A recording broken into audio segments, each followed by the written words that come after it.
the channel. So we're in the John Deere 8650 this morning with the 724 mulch finisher and the seedbed finisher. That's John Deere 200 seedbed finisher. So what we're doing is we're working a small piece of ground here on this 40-acre farm that I did some ripping on. I ripped this low spot through here, this whole swale, because it seemed a little bit compacted, and it was wet last year when we put anhydrous on this farm, and it had some tracks in it and things like that. So I decided I was going to start down at the pond and rip all this whole area through here. But I also decided that when I come to run the finisher on it, I thought, well, I'll just go up, do the high ground, and this whole area right here instead of just doing where I ripped. Just kind of make things a little bit easier. And another reason I did this was so I could do a little bit of comparison on no-till versus till side by side. So I'll have this whole angle across this farm that you can see a definite side-by-side comparison, no-till versus tilled ground. Thought that'd be kind of interesting. Don't really do that often, because usually if we're going to till a field, we'll do the whole thing. But being this year with the farm economy and things being a little tight, we're just kind of, some of this just spotting it in, just making it work. So that kind of allows for things like this, to do the little side-by-side comparisons. It'd be interesting to see, like, midway through the growing season, if you can tell a definite line in the soybeans where they're, if they're shorter or taller, and then in the fall, we could do a yield check and kind of check things out. Just kind of do a visual and then maybe a yield check in the fall, basically. So I am doing all the ground that's not ripped. I'm running the soil finisher over it twice just because of the stalk residue. And it kind of leaves it a little clumpy with just one pass over it with that chickweed. So if I do two passes, it cuts it up better. We're probably going to put new blades on the front of the soil finisher by next spring. They are getting a little down. I'd like to find a 726, because the 726 has the hydraulic adjustable disc gangs in the front. And if you keep good blades on them, you can really run them disc blades down, and you can do a lot of disking with the front. It will almost allow you to just run this over fairly heavy corn stalks without an issue. Kind of with the 724, without them being adjustable, you really should at least disc in front of it. Unless you have some real light corn stalks, then it's okay. But these are kind of the point where it takes at least two passes. As you can see, it don't do much at all. It might just cut them in half a little bit. There's just not much going on under there, and I contribute some of that to just they're worn pretty small.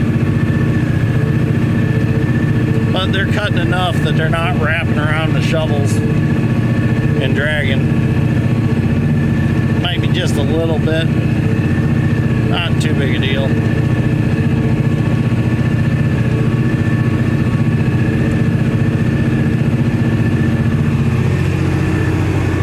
I gotta make about one more round and then I'll have done what I want done. Then I'm gonna head back to the shop and I'm gonna rip that farm. And then once I'm done ripping there, I'm pretty much done ripping, so I'm going to go ahead and switch over to the bean planter. We weren't going to rip it, but since that's irrigated, we decided to go ahead and rip it.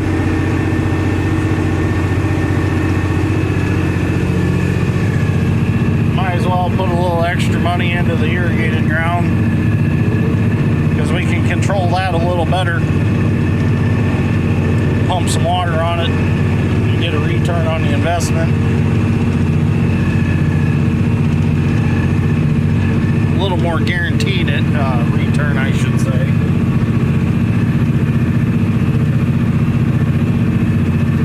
I'm just gonna come right back over this last pass I made.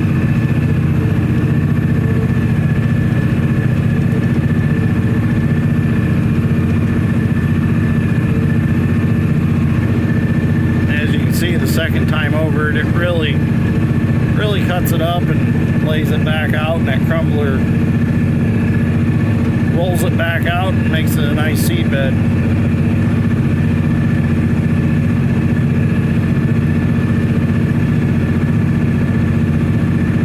Looks nice. Now my bean planter, the 1780 John Deere, it is a no-till planter. So really, I wouldn't have had to do all this, but I thought let's do some tillage work for a side-by-side comparison. So what I'll do is I'll plant everything, and then I'll jump in the sprayer and I'll spray it all. My first pass of spraying. Kind of the goal is I'm going to get all the beans planted, and then as soon as I'm done planting beans, I'm going to spray the beans, and I'm going to start spraying the corn behind the corn planter. So I'm going to be doing a lot of spraying this season. Last year I just done one pass over the soybeans, and we hired the rest of it out. But this year I'm going to be doing quite a bit between Dad and I. Which I actually like running the sprayer. I enjoy that. The air works good in it. It's a fun job, really.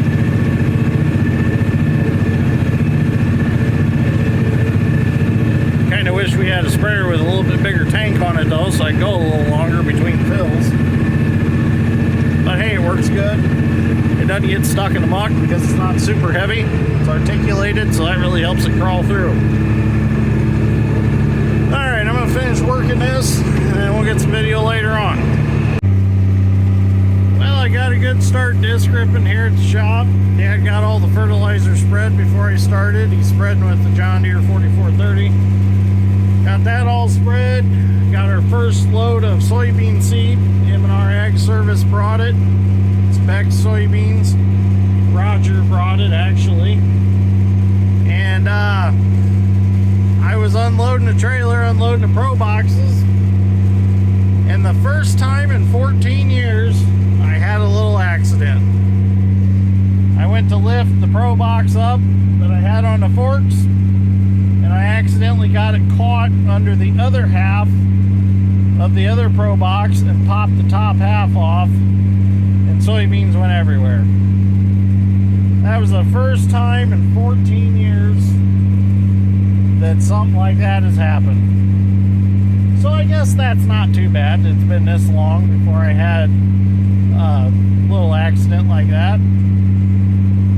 So we cleaned them up, and really by the time we cleaned them up, there was only about a bag, 2 bags lost. Ooh, there's a rock there. I'm gonna circle back around and hit that again. See if maybe we can peel it out. That is the nice thing about this ripper, is it's got the Rock Flex disc gangs, and it's got the auto reset shanks.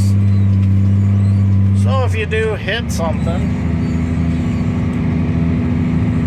it's pretty cushioned. See if you can find that and roll it out.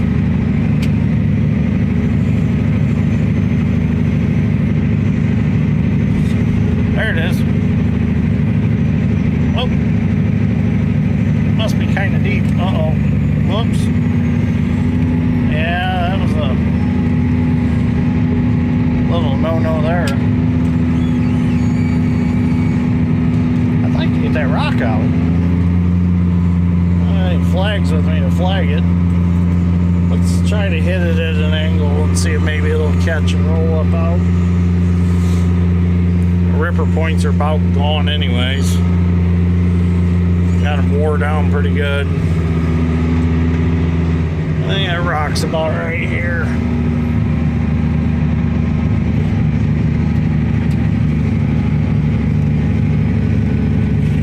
There it is. out.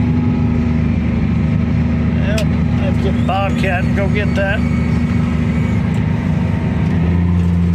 Oh, it's not as big as I thought it was going to be. It's still a good size one, but sure felt bigger than that.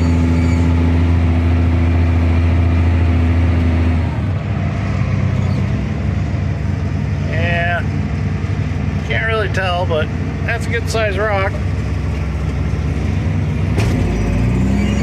I'll come back and get it with the Bobcat.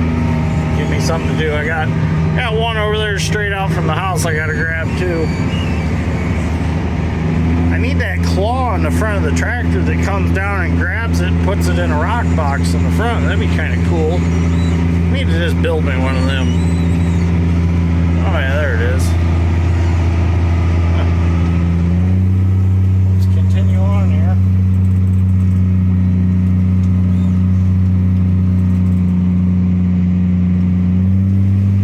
I always like to see what the rocks are. That's why I always try to get them rolled out. That one was deep enough that it wouldn't have hurt anything planting over it. But still, it's got my curiosity, and you know, curiosity killed the cat or broke off the ripper point, one of the two. I don't remember how the saying goes. I think it was killed the cat or destroyed the ripper. That didn't hurt anything though.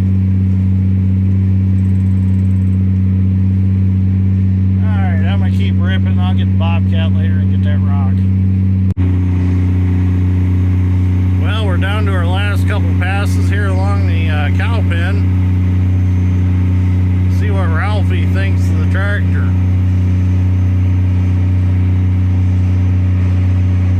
He's out there somewhere. Where's he at? He's hiding. Oh, there he is. Oh, I ain't bothering him.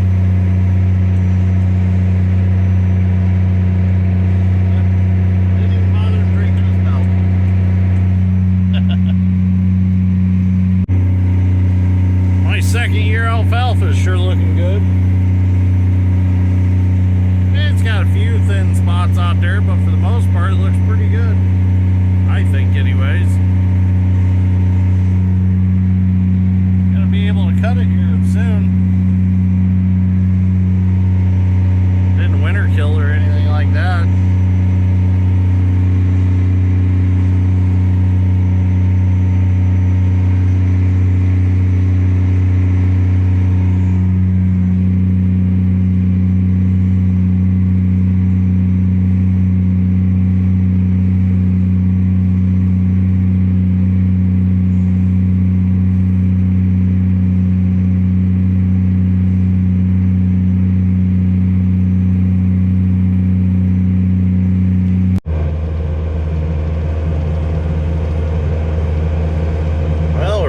Seed corn in the shed now.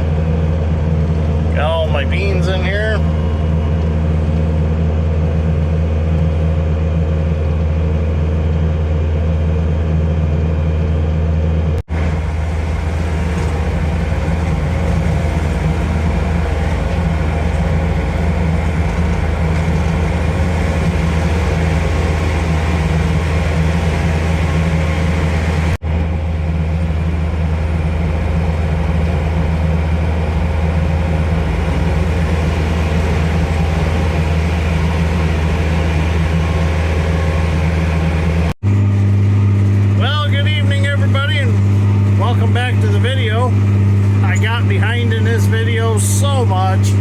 So much has went on since the last time I videoed on this video. We had a rainy spell and we ended up doing some excavating work and got to the point where things dried off, and I said, you know what, I'm going to hook the 1780 bean planter up and we're going to get planting some beans. So that's what I'm doing tonight. I skipped the whole video on getting the planter hooked up, which you've all seen me hook and unhook this planter several times. It's not that big a project, not that big a deal. So I'm starting here on the farm that, well, Madison and I live on. So there's 58 acres here. Well, I guess minus where the house and shop's at now. but so maybe take off about 10 acres because of the hay that we put in, the house and the shop and all that. So the rest of it's still all tillable. So I'm just out here tonight trying to get the bugs worked out of the planter. I've had a couple row eyes that have been giving me fits, but I think I finally got them figured out for now. Things seem to be going pretty good.